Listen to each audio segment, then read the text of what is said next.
আটা ময়দা চালের গুঁড়ি ছাড়াই তো এই সুন্দর স্বাস্থ্যকর জলখাবারটা তো মাত্র 5 মিনিটে কিন্তু আপনারা বাড়িতে তৈরি করে নিতে পারবেন।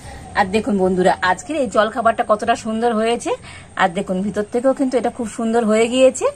তো দেখেই বুঝতে পারছেন কতটা সুন্দর হয়েছে আজকের এই স্বাস্থ্যকর জলখাবারটা, অসম্ভব সুন্দর হয়েছে। তো বন্ধুরা, দেখতে যেমন সুন্দর আর এই জলখাবারটা খেতেও তো বন্ধুরা দুর্দান্ত হয়। নমস্কার বন্ধুরা, রূপার রন্ধনশালায় আপনাদের সকলকে অনেক অনেক স্বাগত জানিয়ে চলে এসেছি প্রতিদিনের মতো আবার একটা দারুণ রেসিপি নিয়ে। তো বন্ধুরা, আজকে আমি একটা দুর্দান্ত সাথে জলখাবারের রেসিপি শেয়ার করব। আর আজকের জলখাবারটা বানাতে না লাগবে আটা ময়দা আর না লাগবে চালের গুঁড়ি। তো এই সমস্ত কিছুই ছাড়াই কিন্তু খুবই স্বাস্থ্যকর ভাবে আজকে আমি জলখাবারটা তৈরি করব। আর এই জলখাবারটা যেমন তাড়াতাড়ি হয়ে যায় আর খেতে তো বন্ধুরা দুর্দান্ত হয়। তো আপনারা সঙ্গে থাকুন আর প্রথম থেকে শেষ পর্যন্ত পুরো রেসিপিটা দেখতে থাকুন। আশা করি আজকের রেসিপিটা আপনাদের অনেক ভালো লাগবে। আর আজকের রেসিপিটা ভালো লাগলে চ্যানেলটা সাবস্ক্রাইব করে রাখবেন। আর যারা ফেসবুক থেকে দেখছেন তো পেজটা ফলো করে পাশে থাকবেন। তো দেখুন, আজকের নাস্তার জন্য এখানে আমি একটা আলু আর একটা গাজর নিয়েছি। আর আলু আর গাজরটা আগে থেকে ছাড়িয়ে রেখে দিয়েছি। আর এবার একটা গ্রেটার নিয়েছি। আর এই গ্রেটারে কিন্তু আলু আর গাজরটা আমি গ্রেট করে নেব।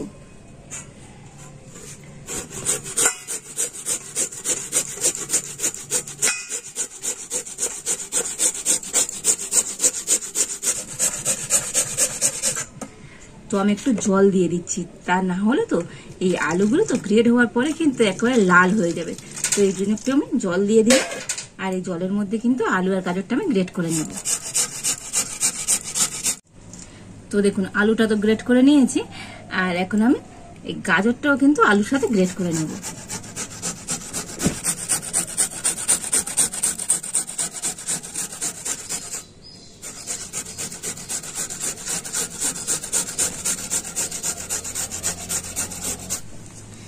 তো দেখুন, আলু আর গাজরটা কিন্তু খুব সুন্দর করে গ্রেট করে নিয়েছি। আর এবার আমি জল থেকে ভালো করে নিগড়ে আমি একটা জায়গাতে করে নিয়ে নেব। তো আলু আর গাজরটা তো আমি জল থেকে ভালো করে জল ঝরিয়ে তুলে নিয়েছি। আর এবার এখানে আমি নিয়েছি সুজি।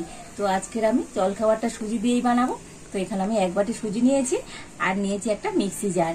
আর এখন আমি এই সুজিটা মিক্সি জারের মধ্যে নিয়ে নেব।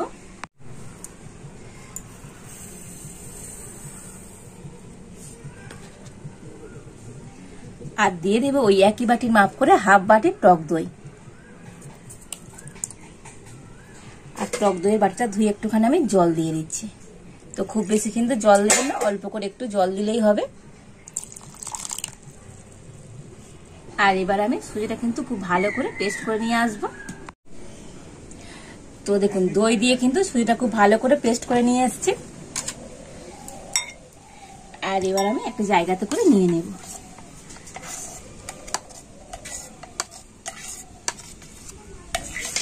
তো মিক্সি জারটা একটু ধুয়ে একটুখানি অল্প করে জল দিয়ে দিচ্ছি।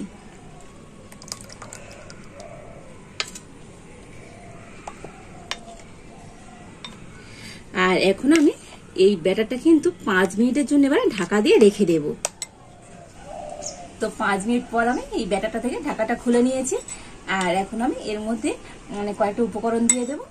তো দিয়ে দেব যে আলু আর গাজরটা গ্রেট করে রেখেছিলাম সেটা দিয়ে দিচ্ছি।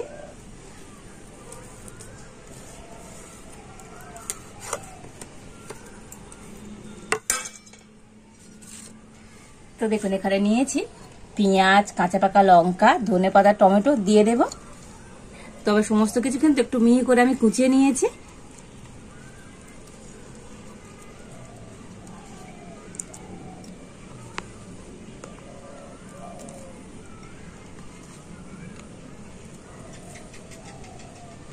আর দিয়ে দেব গোটা জিরে। তো গোটা জিরে বন্ধুরা আমাদের হজমে কিন্তু সাহায্য করে, সেই জন্য গোটা জিরেটা আমি একটু বেশি পরিমাণে দিয়ে দিলাম।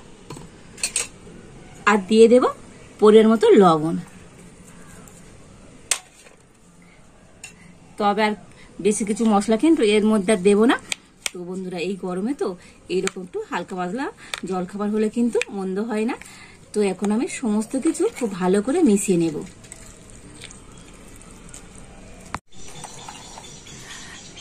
তো বন্ধুরা, সব শেষে আমি দিয়ে দেবো অল্প একটু গুঁড়ো চিনি। তো যেহেতু এখানে টক দই দেওয়া আছে তো অল্প একটু কিন্তু মিষ্টি দিতে হবে। তো গুঁড়ো চিনিটা দিয়ে আবারও কিন্তু সমস্ত কিছু খুব ভালো করে মিশিয়ে নেব। সমস্ত উপকরণ দিয়ে কিন্তু ব্যাটারটা খুব ভালো করে আমি মিশিয়ে নিয়েছি। আর এবার আমি সব শেষে দিয়ে দেব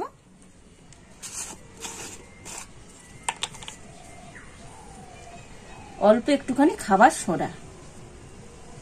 তো দেখুন বন্ধুরা, এই চামচের 4 ভাগের 1 ভাগ খাবার সোডা আমি দিয়ে দিচ্ছি। তো খাবার সোডা দিয়ে ব্যাটারটা কিন্তু আবারও খুব ভালো করে মিশিয়ে নেব। তো বন্ধুরা, সমস্ত উপকরণ দিয়ে তো আজকের টিফিনের জন্য ব্যাটারটা কিন্তু আমার একেবারে রেডি। আর ঘনত্বটা দেখুন বন্ধুরা, তো এই রকমই হবে, মানে একেবারে খুব পাতলা করে ফেলবেন না, তো বেশি জল দেবেন না, তো একটু এরকম কিন্তু থকথকে ব্যাটার তৈরি করে নিতে হবে। আর এবার আমি উনুনটা জেলে উনুনে একটা ফ্রাই প্যান বসিয়ে দিয়েছি। আর ফ্রাই প্যানের মধ্যে আমি একটু সাদা তেল দিয়ে দেব। তো খুব বেশি দেওয়ার দরকার নেই, অল্প একটু দিলেই হবে। আর তেলটা তো ফ্রাই প্যানটার চারিধারে ভালো করে এইভাবে লাগিয়ে দেব।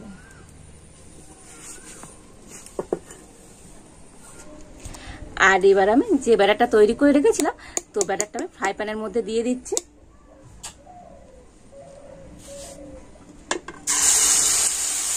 তো সম্পূর্ণ ব্যাটারটা কিন্তু ফ্রাই প্যানের মধ্যে আমি এইভাবে দিয়ে দিয়েছি। আর দিয়ে ব্যাটারটা এরকম ফ্রাই প্যানটা চারিধারে খুব ভালো করে ছড়িয়ে দেব।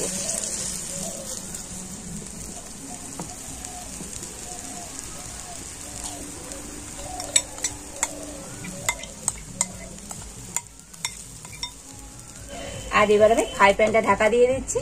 আর ফ্রাই প্যানে যে একটু ফুটোটা আছে, তো একটা লবঙ্গ দিয়ে এই ফুটোটাকে আমি বন্ধ করে দেব। তো বন্ধুরা, এই জলখাবারটা তৈরি করতে তো খুব বেশি সময় লাগবে না। তো এখন আমি একটু হালকা জাল দিয়ে, মানে 5 মিনিট একটু হালকা জাল দেব। তো তারপরে আপনাদের দেখাচ্ছি এটা কেমন হয়েছে। 5 মিনিট কিন্তু একটু হালকা জাল দিয়েছি। আর দেখুন এর উপরটা কিন্তু একেবারে শুকনো হয়ে গিয়েছে। তো হাত দিয়ে দেখবেন, হাতে লাগবে না। আর এবার এটাকে উল্টে দিতে হবে।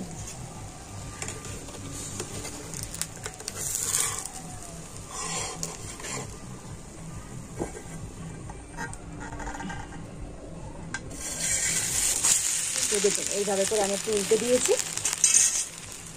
আর এই 4 সাইড দিয়ে কিন্তু একটুখানি আমি সাদা তেল আবারও দিয়ে দেব। আর তলাটা দেখেছেন তো বন্ধুরা কত সুন্দর, মানে একটু পুড়ে যায়নি। তো একেবারে কিন্তু হালকা জাল দেবেন, দিলে কিন্তু এই তলাটাও খুব সুন্দর কিন্তু হয়ে যাবে। তো আবার আমি একটুখানি কিন্তু ঢাকা দিয়ে দেব। তো এই জলখাবারটা উল্টে দিয়ে আবার আমি 2-3 মিনিটের মতো একটু হালকা জাল দিয়ে নিয়েছি। আর এবার আমি ঢাকাটা খুলে নেব। তবে এটা কিন্তু মানে হয়ে গিয়েছে। আর এখন আমি একটা প্লেটের মধ্যে নিয়ে নেব। আর দেখুন বন্ধুরা, কতটা সুন্দর হয়েছে আজকের এই জলখাবারটা। তো অসম্ভব সুন্দর দেখতে হয়েছে। আর এটা কিন্তু খুব সুন্দরভাবে হয়েও গিয়েছে। দেখেছেন তো বন্ধুরা, দেখেই বুঝতে পারছেন আজকের এই জলখাবারটা কতটা সুন্দর হয়েছে। আর এবার একটা ছুরি নিয়েছি। আর এখন আমি জলখাবারটা মানে মাঝখান দিয়ে কেটে নেব।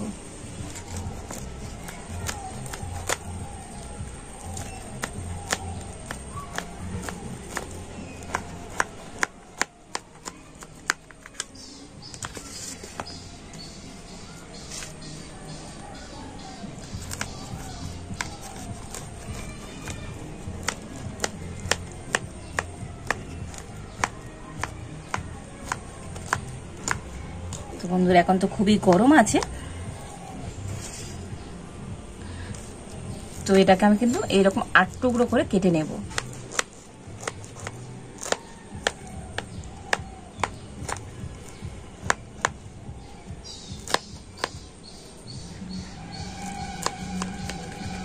তো দেখুন এটাকে খুব সুন্দর করে আমি এইভাবে কেটে নিয়েছি। আর দেখুন বন্ধুরা, আজকের এই জলখাবারটা কতটা সুন্দর হয়েছে। আর দেখুন ভিতর থেকেও কিন্তু এটা খুব সুন্দর হয়ে গিয়েছে। তো দেখেই বুঝতে পারছেন কতটা সুন্দর হয়েছে আজকের এই স্বাস্থ্যকর জলখাবারটা। অসম্ভব সুন্দর হয়েছে। তো বন্ধুরা, দেখতে যেমন সুন্দর, আর এই জলখাবারটা খেতেও তো বন্ধুরা দুর্দান্ত হয়। তো বন্ধুরা, একেবারে কম সময়ের মধ্যে এইরকম স্বাস্থ্যকর জলখাবারটা একবার বাড়িতে বানিয়ে দেখতে পারেন। তো বাড়ির বাচ্চা থেকে বড় প্রত্যেকে কিন্তু ভীষণভাবে পছন্দ করবে। আর আজকের আমার এই সহজ জলখাবারের রেসিপিটা আপনাদের কেমন লাগলো অবশ্যই কিন্তু কমেন্ট করে জানাবেন। আর ভালো লাগলে লাইক শেয়ার সাবস্ক্রাইব করে দেবেন। তো আজ এই পর্যন্ত। আপনারা ভালো থাকুন, সুস্থ থাকুন। দেখা হচ্ছে নতুন কোন একটা রেসিপি নিয়ে।